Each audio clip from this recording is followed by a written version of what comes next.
Halo guys, selamat datang kembali di channel gua.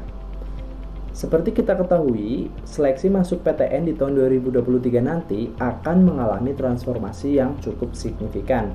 Salah satu contohnya adalah penghapusan TKA dari materi UTBK. Pertanyaannya, apakah transformasi itu berpengaruh terhadap seleksi masuk sekolah kedinasan? Yuk kita bahas.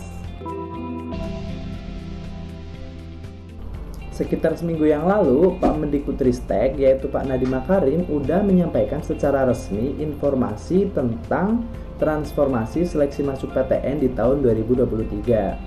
Selain beliau, ada juga Pak Budi Prasetyo Widyobroto selaku Ketua Pelaksana Persiapan Masuk PTN di 2023 yang menyampaikan hal yang sama. Dan ini adalah klip video dari Pak Nadiem dan Pak Budi tentang seleksi masuk PTN di tahun 2023. Punya 3 jalur seleksi untuk perguruan tinggi. Yang pertama adalah seleksi nasional berdasarkan prestasi, punya nasional berdasarkan tes yang disebut SBMPTN, dan yang ketiga adalah seleksi secara mandiri oleh masing-masing PTN. Jadi semua perguruan tinggi negeri kita ada 3 jalur tersebut. Nah, sekarang saya akan membahas perubahan yang akan kita implementasikan di setiap jalur seleksi. Berikut. Kita mulai dengan seleksi nasional berdasarkan prestasi atau yang dikenal sebagai SNMPTN. Berikut. Sekian kira-kira perubahan besar yang akan dilakukan untuk transformasi seleksi PTN. Akan saya ringkas sekali lagi. Untuk seleksi nasional berdasarkan prestasi SNMPTN, kita menambahkan minimum kriteria bobot 50% kepada rata-rata nilai rapor seluruh mata pelajaran. Sehingga setiap pencapaian siswa, setiap mata pelajaran itu ada bobotnya dalam seleksi proses ini. Sisanya itu kita berikan kebebasan terbesar kepada Prodi dan PTN untuk menentukan bobotnya antara mata pelajaran yang spesifik ke Prodi itu prestasi atau ke portfolio. Untuk seleksi nasional berdasarkan tes SBMPTN, tidak ada lagi tes mata pelajaran spesifik.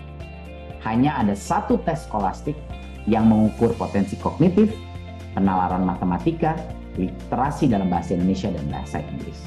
Dan ini akan menyederhanakan secara drastis tes seleksi ini dan meringankan beban kepada orang tua untuk harus membimbelkan anaknya di dalam setiap tes, menurunkan tekanan kepada guru untuk melakukan drilling tes UTBK yang selama ini terjadi dan fokus kepada penalaran dan fokus kepada kurikulum mereka yang mendalam.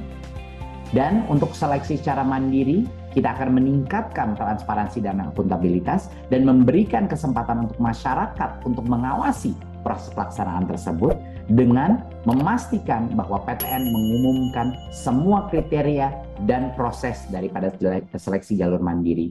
Selanjutnya, klip video dari Pak Budi. Seleksi masuk perguruan tinggi tahun 2023 memang mengalami transformasi dibanding seleksi tahun 2022. Kalau kita lihat jalur, sebetulnya ya tidak terlalu beda, tapi nomenklaturnya beda. Jadi yang pertama adalah jalur seleksi nasional berdasarkan prestasi. Ya. Kemudian yang kedua, jalur seleksi nasional berdasarkan tes. Dan yang ketiga adalah jalur mandiri. Selain itu, siswa juga diizinkan ya memilih prodi lintas. Artinya di sini tidak ada batasan anak IPA harus mengambil hanya IPA dan IPS atau IPS hanya boleh IPS, nggak ada. Pada seleksi nasional berdasarkan tes, materi yang diujikan itu kan hanya TPS, penalaran matematik, literasi dalam bahasa Indonesia, dan literasi dalam bahasa Inggris.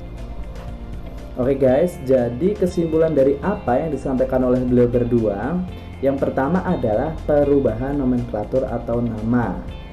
Yang dulunya bernama SNMPTN atau Seleksi Nasional Masuk Perguruan Tinggi Negeri berubah menjadi SNBP atau Seleksi Nasional Berdasarkan Prestasi.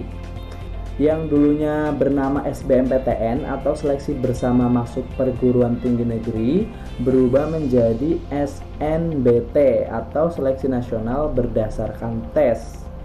Yang dulunya bernama Seleksi Mandiri berubah menjadi Seleksi Secara Mandiri oleh PTN. Yang kedua adalah perubahan ketentuan. Jadi baik SNMPTN, SBMPTN maupun tes mandiri itu nanti ketentuannya di tahun 2023 akan berubah. Nah, yang mencolok di sini adalah penghapusan TKA dari UTBK. Jadi di tahun 2023 nanti UTBK itu hanya terdiri dari TPS saja. TKA dihapuskan, sedangkan tes bahasa Inggrisnya itu masuk ke TPS. Jadi TPS itu terdiri dari tes potensi kognitif, penalaran matematika, literasi dalam bahasa Inggris, dan juga literasi dalam bahasa Indonesia. Nah, sekarang kita jawab pertanyaan yang kita ungkapkan di awal tadi ya. Apakah perubahan seleksi masuk PTN ini berpengaruh terhadap seleksi masuk sekolah kedinasan? Jawabannya adalah secara umum tidak berpengaruh. Seleksi masuk PTN itu diselenggarakan oleh Kemendikbud dan juga PTN terkait. Sedangkan seleksi masuk sekolah kedinasan itu diselenggarakan oleh BKN dan juga sekolah kedinasan terkait. Jadi jalurnya berbeda, syarat-syaratnya berbeda, webnya juga berbeda. Jadi secara umum itu tidak berpengaruh. Masalahnya, 2 tahun belakangan ini ada satu sekolah kedinasan yang menggunakan nilai UTBK sebagai salah satu syarat administratifnya. Siapa lagi kalau bukan PKN STAN. Jadi pertanyaannya, apakah perubahan seleksi masuk PTN ini berpengaruh terhadap SPMB-PKN STAN? Jawabannya adalah yang pertama. Kita harus tahu dulu, 2 tahun ke belakang ini PKN STAN menggunakan nilai UTBK itu hanya nilai TPS-nya saja. Sedangkan di tahun 2023 nanti kan yang akan dihapus TKA-nya. Sedangkan TPS-nya masih ada, otomatis nggak akan bermasalah dong. Karena STAN itu hanya menggunakan nilai TPS. Yang kedua, 2 tahun belakangan ini siswa yang sudah lolos SNMPTN itu nggak bisa daftar ke PKN STAN. Kenapa? Karena siswa yang udah lolos SNMPTN itu dilarang mendaftar UTBK. Karena nggak bisa daftar UTBK, jadinya nggak punya nilai TPS, jadinya juga nggak bisa daftar PKN STAN. Nah, di tahun 2023 nanti LTMPT itu udah nggak jadi pelaksana seleksi masuk PTN, tapi diganti oleh BP3 atau Balai Pengelolaan Pengujian Pendidikan.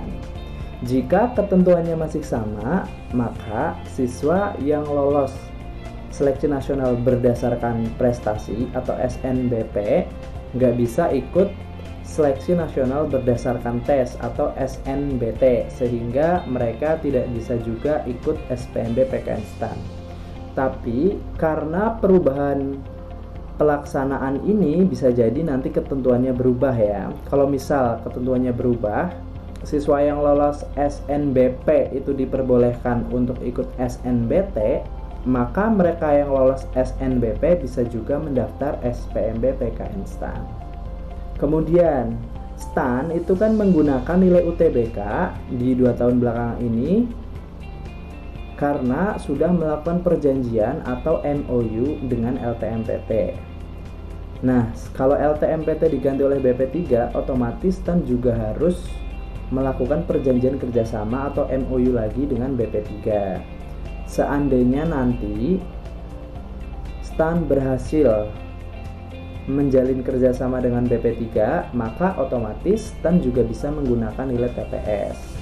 Kalau misalnya STAN ternyata tidak sepakat untuk melakukan kerjasama dengan BP3, maka SPMB PKN STAN itu kemungkinan akan berubah. Akan ada tambahan satu tes lagi, yaitu TPA atau tes potensi akademik seperti tahun-tahun sebelumnya. Oke guys, demikian pembahasan kali ini. Jika lu suka dengan video ini, jangan lupa di like, komen, dan share. Dan jika lu suka dengan channel ini, Jangan lupa di subscribe dan aktifkan loncengnya supaya kalau gue update video baru, lu langsung dapat notifikasi. Terima kasih.